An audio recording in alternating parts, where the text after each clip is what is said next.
Welcome back to the Cricket Corner podcast, where we talk about the second match of the Indian Premier League between the Punjab Kings and the Kolkata Knight Riders. It's a sad day for me personally, being a Kolkata fan, because Punjab Kings have won their game at Mohali against KKR by 7 runs in the form of DL method victory. So yeah, it wasn't a rain-affected game, to be honest. It was just the fact that there was rain during the latter stages of the Kolkata innings with 4 overs remaining, and the game never really started again. And Punjab were given the victory, winning by 7 runs. Close game again, similar to the game we had yesterday against Gujarat Titans and the Chennai Super Kings. But I think Punjab had the ascendancy from the very beginning. I don't think KKR even had a sniff of victory when they came out to bat chasing 192 because Punjab Kings put on 191 for the loss of 5 wickets in their 20 overs. And watching the Punjab innings, I felt like they were 15 or 20 runs short, if I'm completely honest with you. It once again, another similarity to yesterday's game against the Gujarat Titans and CSK.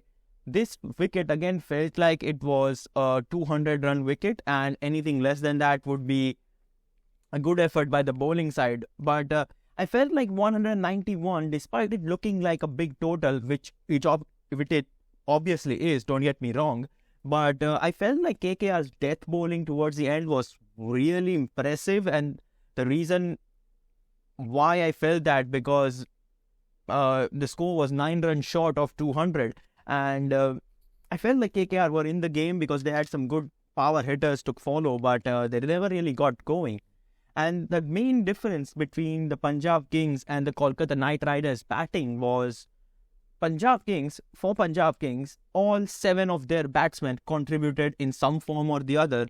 Whilst if you look at the Kolkata Knight Riders, there were a few contributions here and there, but not one big score which can propel you to this mammoth run chase. And that was the difference between the Punjab Kings and the Kolkata Knight Riders. Let me briefly read you through the Punjab Kings batting lineup, and you can see that everyone has contributed in some form or the another, right? Ready? Let's go. Prabsimran Singh opening with Shikhar Dhawan. Prabsimran Singh scoring 23 of 12 balls. Shikhar Dhawan 40 of 29. Bhanuka Rajapaksa, star of the game, 50 of 32 deliveries, 4 boundaries and 2 mammoth sixes along the way. Jitesh Sharma 21, Sikandar Raza, the Zimbabwean, 16 for him. Sam Curran, the most expensive player in IPL history, 26 of 17 deliveries. That was one of the best contributions down the order in this Punjab Kings lineup. And then Shah Rukh Khan also contributing with all-importance 11 runs. So you can see 23, 40, 50, 21, 16, 26, 11 cameos all around the wicket, all around the batting order, and that's the reason why 191 was put on board.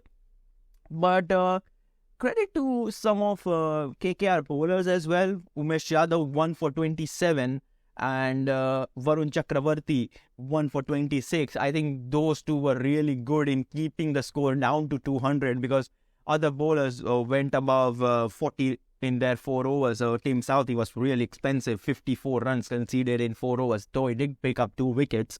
1 for 40 then for Sunil Narine, and none for 43 for Shardul Thakur on his KKR debut.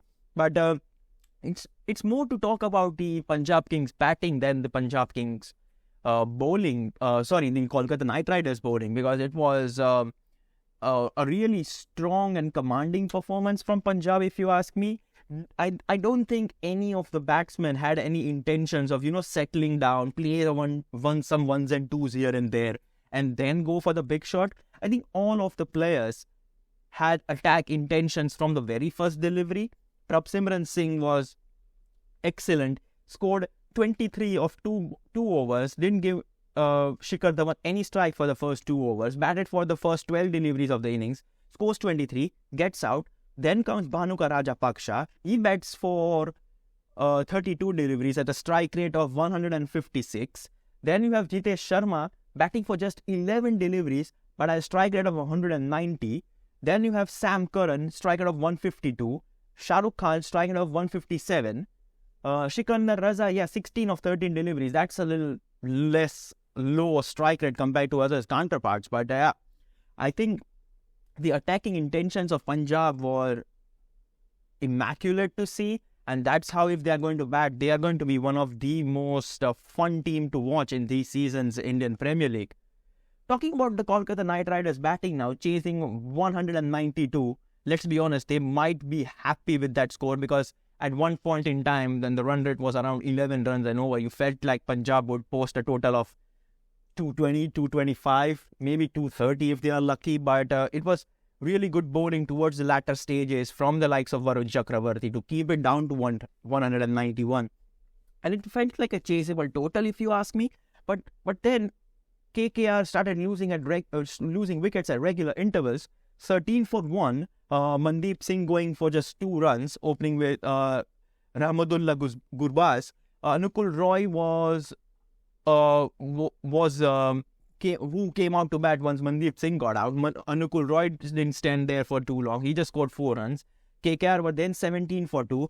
Then they lost Gurbaz for 29. So then it was 29 for 3. Gurbaz scoring 22 and 29 for 3.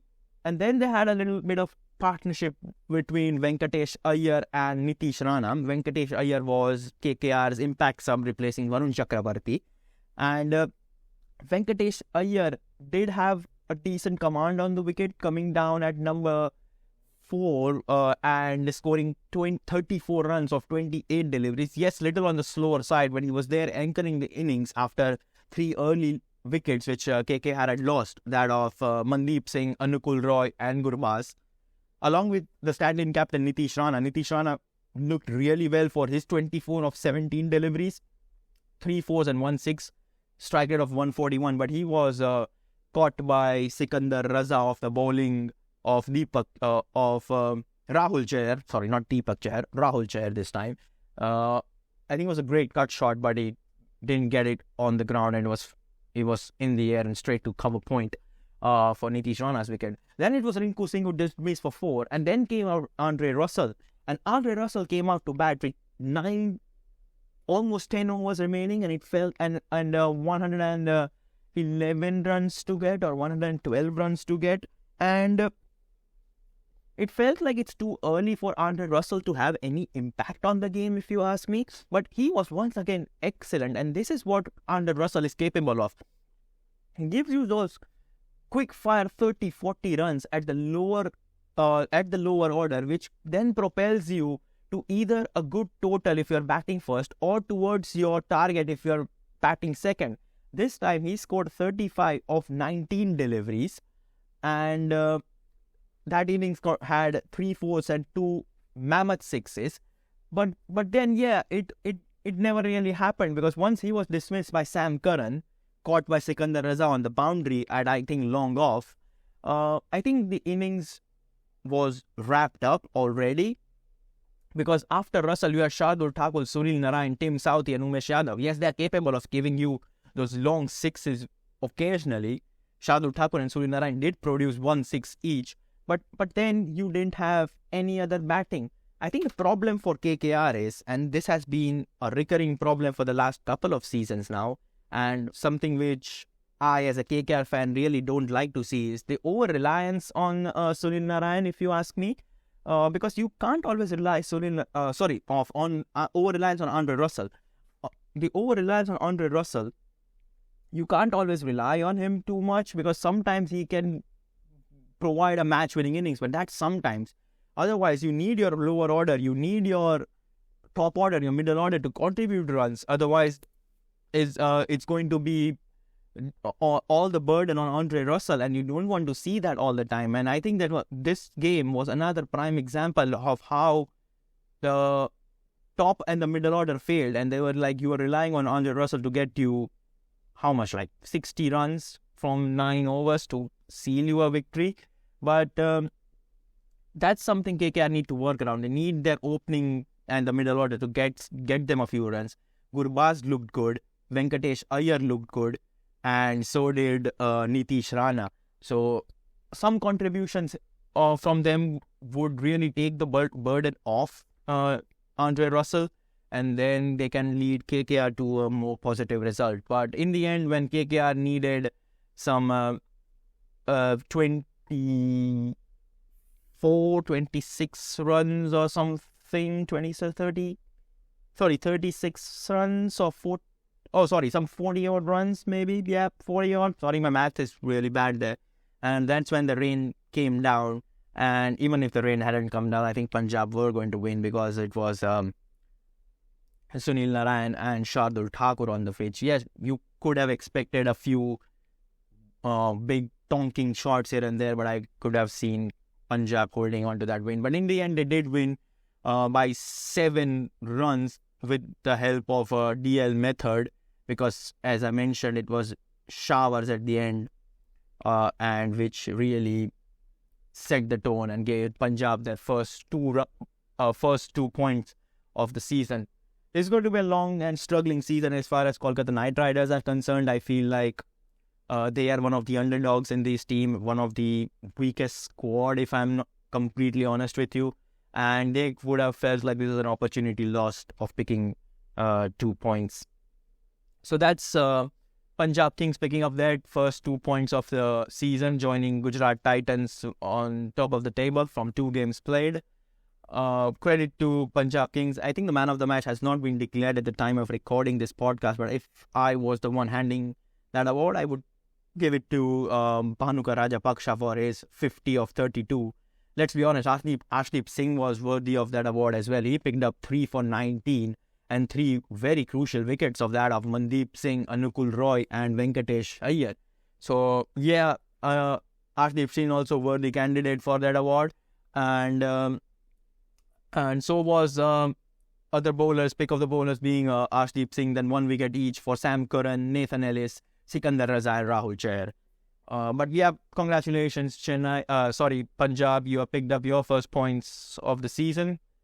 A second game, this is a double header, and the second game of this Saturday is currently being played between the Lucknow Super Giants and the Delhi Capitals. The current score right now is Lucknow has 56 for 1 at 7.3 overs. Kyle Myers having a blast here, 42 of 25. But we'll have a separate podcast on that game once it's done.